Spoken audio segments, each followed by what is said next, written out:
Okay, so it is December 14th, 2025. And if you are just now catching up on the whole DLB world, Yeah. wow, Yeah. you have stumbled into what I can only call a complete and total chaotic, uncontrolled endgame. It's just spectacular. The whole timeline has swallowed itself whole. We thought we had a handle on it. We Yeah. really did. We thought we understood the final arc, Yeah. the story DLB wanted us to see before he just disappears. And as is tradition now, in the age of V2V, what we've been calling the vault-to-vulture strategy, the internet just laughed. Laughed right in the face of control. I mean, think about it. We are less than 3 weeks away from his hard stop retirement, January 1st, 2026. The official Mercy's Return EP isn't even out yet. That's the 19th. Exactly. And the entire strategic rollout has been, it's been pulverized, just obliterated by a fresh, massive, and just deeply revealing leak that rips open the next 2 chapters. And look, I'm not even going to pretend to be professional right now. No way. I am in full, screaming at my monitor fan mode. This is the definition of chaos and spectacle. We already did the deep dives, We thought we were caught up. We were. We analyzed the exhaustion, the self-censorship in those early Mercy's Return leaks. Tracks like Tired and Mute the World. That was E71. We dissected that huge cinematic scope of the alleged Angels and Demons Hellcut in E74. We were literally analyzing history as it happened. We were, but the leak pipeline just went into hyperdrive. It's accelerated past any reasonable pace. Because just days, literal days, after the Mercy's Return shockwave, this new data dump hits. Allegedly internal files. Right. And it forces the next scheduled project into the light. We're talking about the full alleged 12 of 13 track list and lyrics for the album Purgatory. The album for December 26th. It's the whole Pain archive, weeks early. And not just that. Crucially, we also have the very first, and terrifyingly intimate, look inside the final scheduled release. Thank you for listening. Last words. The ultimate closure document, supposed to drop on New Year's Eve. This deep dive isn't just about music anymore. It feels like we're witnessing an artist publicly pay the final emotional tax on his entire career. So the mission for this deep dive, it has to be laser-focused. We're analyzing the content of these next 2 phases of his documented exit. We're moving beyond the paralysis that we saw in Mercy's Return. Exactly. And we're diving deep into what DLB is calling the price of survival, the emotional tax payment that is purgatory. Right. And then we have to examine the final non-negotiable closure that's promised by a rumored 29 tracks on Last Words. Okay, let's unpack this right now. But first, we have to do the thing. We have to set the context for this whole conversation, especially because, DLB's projects, they involve these complex corporate entities. They're less like record labels and more like ideological venture capital firms. Exactly. Absolutely. So transparency and distance are, they're mandatory here. So let's be crystal clear. The Deep Dive aPODCAST and our parent company, NeonKore Media, have absolutely no ownership of or any official connection to DLB, to Daniel Bates, V2V by D Bates, Horizon Holdings, 11SIX Music, Neon Vision Studios, Dream 2 Real Management. Any of his ventures, none of it. We are independent commentators. We're reacting strictly and solely to these publicly circulating alleged internal files and leaks. Our analysis is based purely on the art and the narrative strategy we see inside these documents. That's our footing. Okay, let's start with the centerpiece of this new leak. Purgatory. Just the title, the question mark. It tells you everything. It really does. If his past work was about the immediate trauma, the wound, and then the rage that comes from it, Purgatory is about what happens next. The waiting. The stasis. It is the waiting period. It just encapsulates that terrible tension of being spiritually stuck. You're between heaven, which for him is peace, healing, silence. And hell. And hell, which is the industry, the rage, the chaos.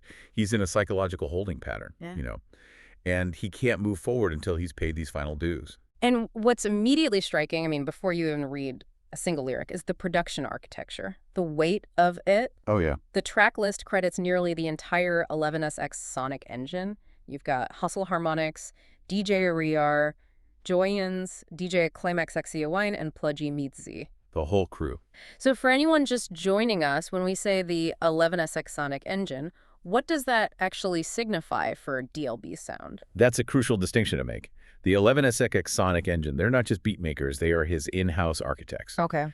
They specialize in creating these complex, almost cinematic soundscapes. They layer atmospheric trap with these hyper-melodic R&B elements. So what this tells us is that this is not going to be some stripped-down acoustic confession. It's not him and a guitar. No. It's a highly engineered, emotionally structured production. It's designed to feel huge, even when the subject matter is really intimate. It suggests the pain is being meticulously archived and scored, not just, rawly vented. And that strategic approach makes the content of track O2's Survival's Tax, produced by Joyens, feel even more impactful. It sets the tone immediately. It really does. It's establishing this devastating transactional cost of building a career on public trauma. The lyrical deep dive here is like an inventory of damage. He stops talking in emotional metaphors and starts talking in economic terms. He literally says, "You sold pieces of your soul for applause in the dark cash and dreams, overdraft on a worn-out heart." The entire identity of Daniel Bates has been leveraged for DLB's career. It's chilling. It is chilling because he's framing his mental anguish not just as a feeling, but as a debit on a ledger. He turned his deepest wounds into currency, and now he's calculating the final bill. So what's the difference here between this survival's tax and the paid in pain theme that we've been tracking for a while? That's a great question. Paid in pain, which we covered way back in E67 and E71, that was the recognition that struggle was necessary to create the art. Right. Survival's tax is the realization that the payments never stop, even after you've made it.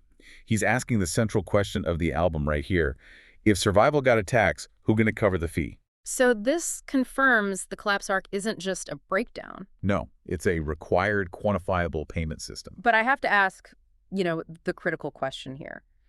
Is this a genuine revelation, or is DLB just refining his brand? I mean, he is the ultimate pain artist. He is. So could framing his exhaustion as a tax just be the final, most expensive marketing campaign for his retirement? And that's the tension that V2V always forces you, the listener, to confront. But the lyrics, I think they push back against that cynical read. He emphasizes the exhaustion, not the profit. He says he's still strapped to the grind, paranoia my twin. And he explicitly says that the label checks ain't enough for the sin. So the tax isn't financial. No, it's the cost of chronic self-exposure. The payment is just ongoing emotional instability. He's confirming he has to keep bleeding on these tracks to maintain his balance, even as he gets closer and closer to retirement. The tax is the obligation to never be fully okay. Wow. Okay, so if track O2 is the cost of existing in this world, track O3, Cry Your Name, which features Zong Sky, it shifts the focus pretty dramatically. Yeah, to the loneliness that results from it. This track is all about profound emotional isolation, right at the peak of his fame. And the collaboration itself says so much. Zong Sky is a heavyweight. Oh, absolutely. Eurasian, Juilliard-trained R&B vocalist, also on the 11SIX roster. She's often used for this really complex emotional texture and these, classically layered harmonies. So pairing DLB's raw, almost street poetic delivery with her super clear classical talent. It just heightens the sense of tragedy immediately. It suggests that even the most technically beautiful collaborations can't fill that void. Exactly. It's the grit with her grace. And his verse just perfectly nails that crushing celebrity paradox. Everybody know my name like I'm stitched in the town, but nobody know the man when the lights go down. To that feeling. Globally known, but personally invisible. And he takes responsibility for it. He internalizes it. He admits, I ain't got one name that I'd trust at the door. Right. He knows his career, this relentless drive. It's what burned all the bridges to genuine friendship. The fame created this emotional moat around him that he can't get out of. But the truly devastating moment, for me, is in Zong Sky's chorus. It's like this clinical diagnosis of the transactional relationship between an artist and his audience. That's brutal. If you faded out tonight, they'd still cry your name, Yep. but they never held you close when you were breaking in the rain. That line right there is the thesis statement for the entire Pain archive. The public loves the idea of DLB. They love the myth, the name, the tragedy that fuels the music. They grieve his art. But they never offered comfort to the man. It confirms that fan fear, that even after documenting so much vulnerability, the near-suicidal moments, the isolation, he still feels this utterly disconnected. The love is conditional. It's public-facing. Which sets the stage perfectly for the most aggressive thematic block on the entire album, tracks 4 and 5. This is DLB's direct confrontation with what we call the Saint complex, an idea he started picking apart in the Mercy's Return track Saint. This is a seamless arc, and it's dedicated to preemptively destroying the public's future narrative. He absolutely knows the second he retires, or worse, the moment he passes away, the media and the public will sanitize his image. They'll create a martyr, a saint. And tracks 4 and 5 are his ultimate V2V move. He's controlling his legacy by refusing the public's eulogy while he can still scream. So, track 04, Give Me My Flowers. produced by Joyans. This is the core indictment of that post-mortem praise and performative grief. The title is clear, but the aggression is, like, surgical. It's this urgent, almost desperate demand for recognition right now. Give me my flowers while I'm still breathing. Do not save your truth for when I stop breathing. He's rejecting the hypocrisy of it all, the convenience of retroactive kindness. And he's specifically calling out the mechanics of modern social media performance, the exact behavior he sees coming. Do not pour liquor for a ghost you ignored. Do not paint halos if you never came to the floor. He knows the script. He knows they'll post the old pictures, claim they were close, manufacture sadness for clout. And this is deeper than just wanting recognition. It's a strategic move to prevent his suffering from being commodified after the fact. He's saying, if my life, if my art, if my pain matter, say it now in this volatile season. He refuses to let his professional, or God forbid, physical passing, become some kind of aesthetic for strangers to exploit for social currency. And he connects this demand right back to the survival's tax by exposing the personal isolation that fueled the music in the first place. I remember every night I was sick in that bed, scrolling through my contacts with a war in my head, and knew 100 motherfuckers could not call one name. So the isolation wasn't just a side effect of fame. It was the mechanism of the tax itself. And that profound sense of isolation and betrayal, it doesn't just, go away. It ignites. It ignites track 05, Fuck Y'all. Also produced by Joyans. This is, without a doubt, the most aggressive, unfiltered rejection of fake loyalty on the entire Purgatory tracklist. It's total severance. The title is definitive, but the lyrics, they push past simple bravado. This is raw, unvarnished hostility. Fuck all y'all, every face, every name, every fake-ass call. He's just declaring war on the entire industry ecosystem he's about to leave. But what is genuinely fascinating here is the technical choice. It's the marriage of this really aggressive lyrical content with Joyan's production style. Her soul-felt sound. Exactly. It's characterized by this heavy atmospheric reverb, complex minor keys, these slow, often mournful bass lines, and this meticulous sound engineering that gives an almost melancholic beauty to her trap beats. It feels like walking through cold fog. Okay, wait. I need you to unpack that juxtaposition for me. Why would you pair raw, hostile rage with a mournful, melodic style? Doesn't that clash? I think it creates a sense of wounded rage rather than just simple aggression. If this track was produced by, say, a straight trap producer, it would just sound like a fight track. But with Joyan's sound, the aggression is channeled through this filter of profound sadness and betrayal. The rage sounds heartbroken. So it's a cry of wounded betrayal that's masked by a declaration of war. Exactly. It makes the hostility feel less like a threat and more like a necessary exorcism. It makes the hostility feel like an act of grief. And he zeroes in on that specific betrayal. Where the fuck was you at when my heart flatlined? Now these same damn people want to brag on my path. He believes they only celebrated the results, never supported the process. This track is his final defiant scream. It serves to make sure that his retirement is seen unambiguously as an escape from toxicity. It's a severance, a necessary declaration of emotional independence. I don't need another from a soul, not at all. Fake love fade when the real ones fall. He's burning the ship behind him. To make sure he can't go back. Wow. That kind of external rage, it has to come with a catastrophic internal toll. So moving from that aggressive rejection of the world to the devastating emotional core of the album, we have to talk about the internal collapse. The numbness, the stasis, the final ghosts in purgatory. And we have to start with track 06, Just Stay, Interlude. This interlude might be the most critical piece of emotional documentation on the whole project, because it gives us the external view. It's explicitly not DLB speaking. No, it's a witness talking directly to him about his exhaustion. And the production credit G. Hyanika that suggests this is a voice from his absolute inner circle. Maybe even the hustle harmonics architects, who know exactly how much energy he burns to create. And this voice, it provides the external diagnosis of his whole trauma archiving process. The person speaking is just, they're so worried, they say. It feels like every project you drop takes another piece out of you that you don't get back. That line, that one line, validates every single listener's fear. It confirms that the V2V process, documenting the truth, releasing the trauma, it's an emotional amputation. Every release is him paying a piece of the survival's tax in real time. And it's leaving him more and more hollowed out. But the truly jarring psychological insight is what comes next. I don't know if you're doing this to live or doing this so you don't feel dead. And that's the core question of this entire final run, isn't it? Is all this documentation, this archiving of pain, is it genuinely an act of self-preservation?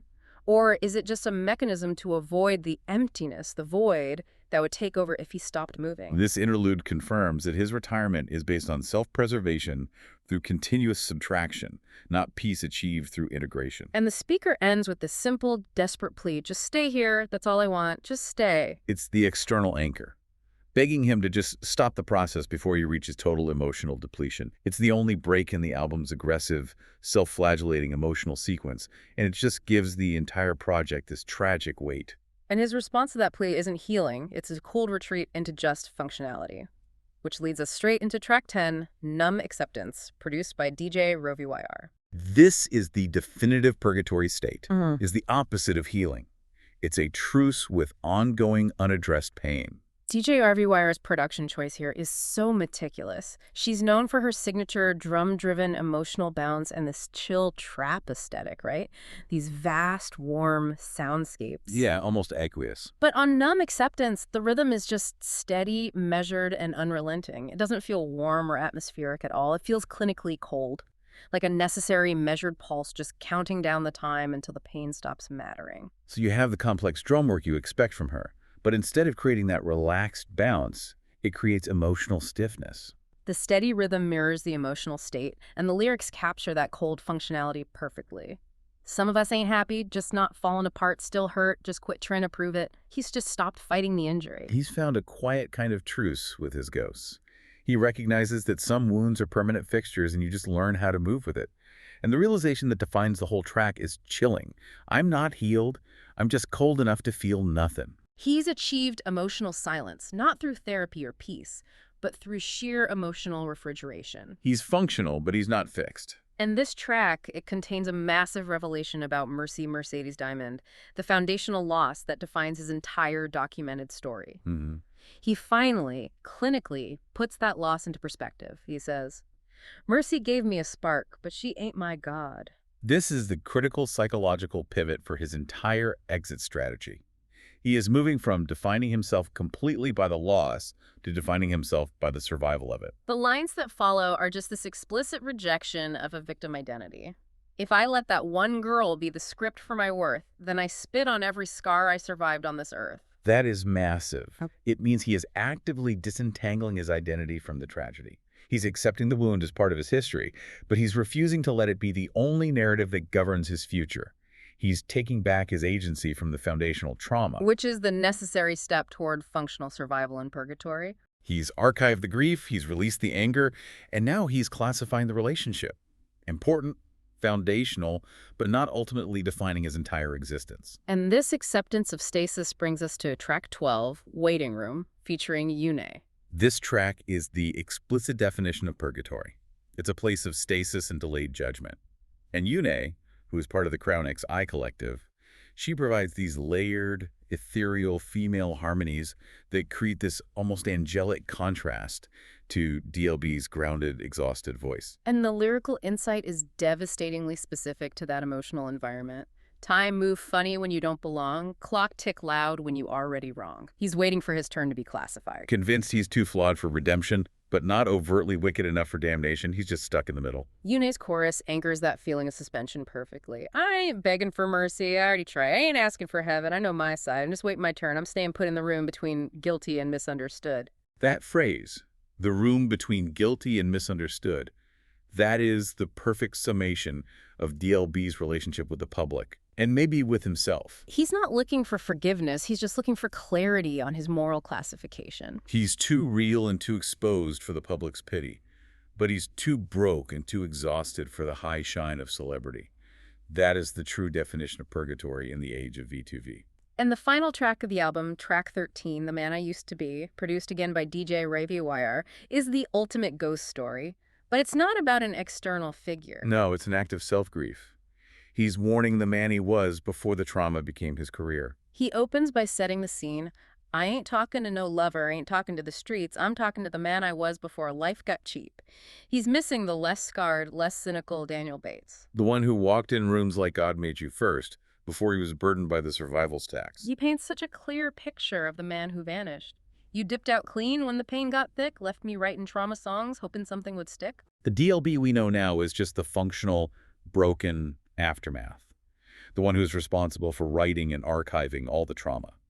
He's grieving his own identity loss.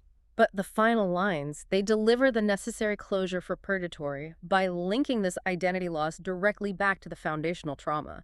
It's the final payment on the ledger. He explicitly says, I miss the man I used to be. Before fucking fate took mercy away, went to Vegas, Euro, visit where you died that day. Including the Vegas visit, that just confirms the profound, intimate nature of his grief and directly links the entire album back to that original emotional debt.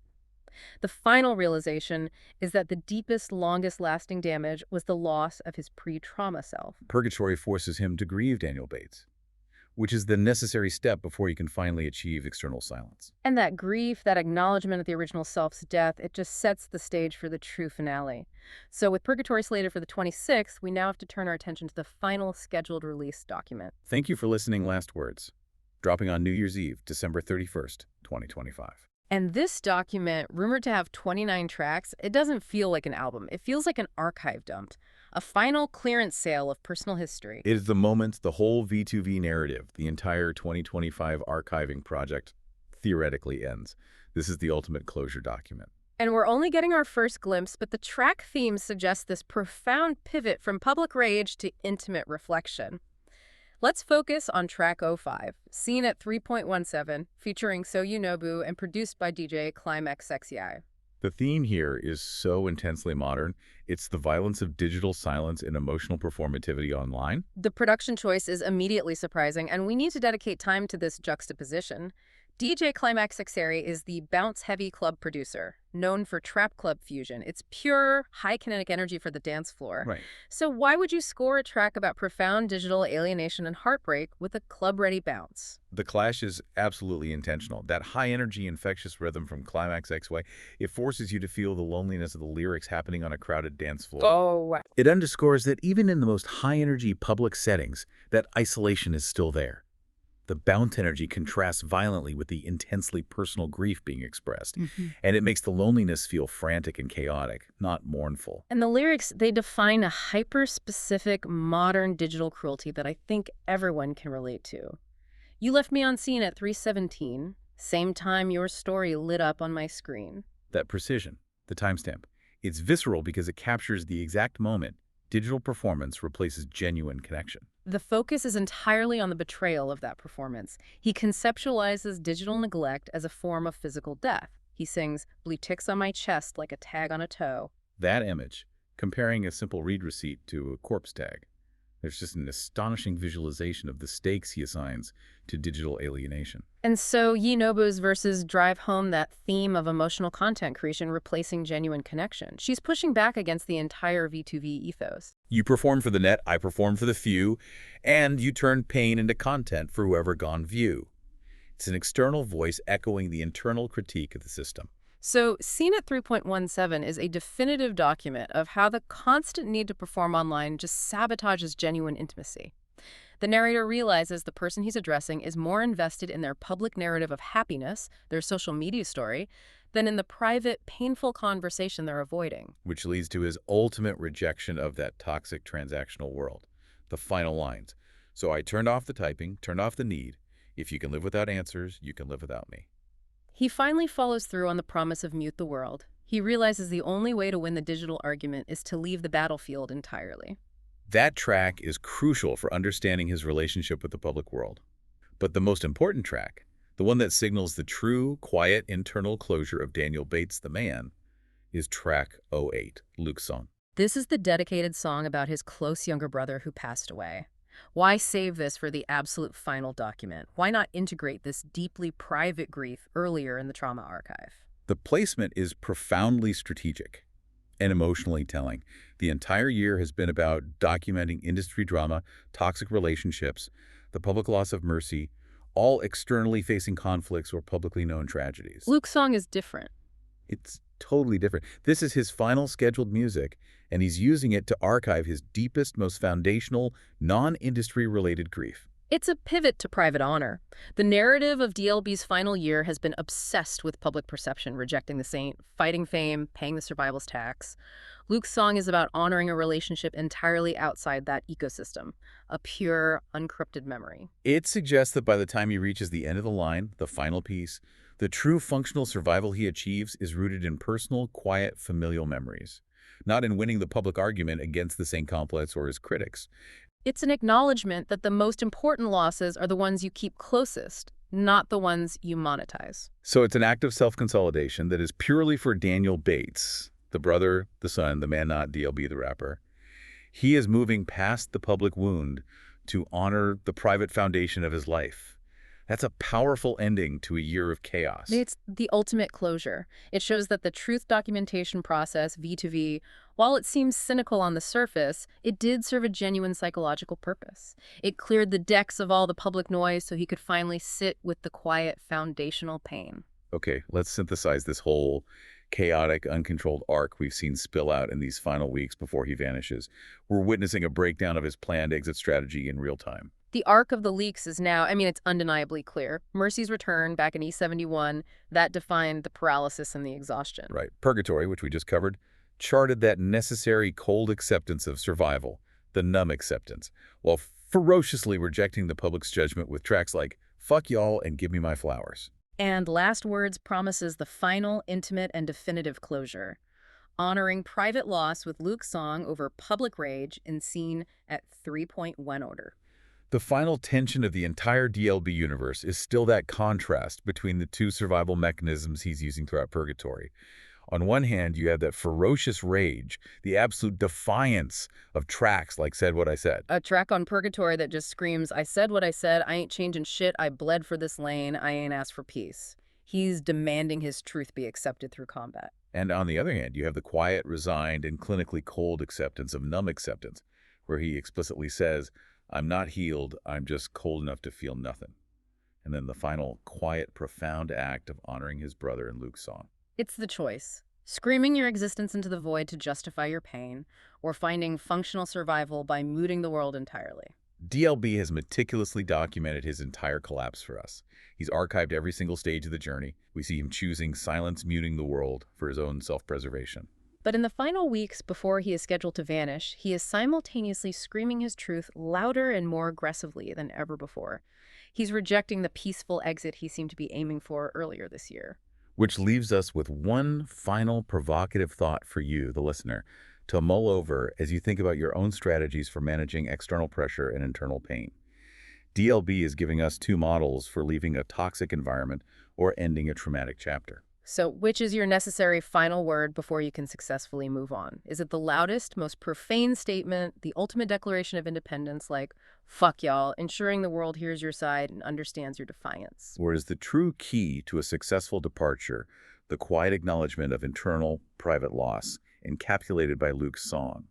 A deliberate act of self-consolidation that protects the last piece of yourself you have left from the transactional nature of public life.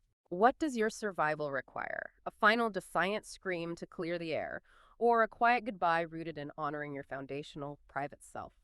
We'll see you next time for the next deep dive into what is rapidly becoming the most chaotic and most thoroughly documented artistic exit in modern history.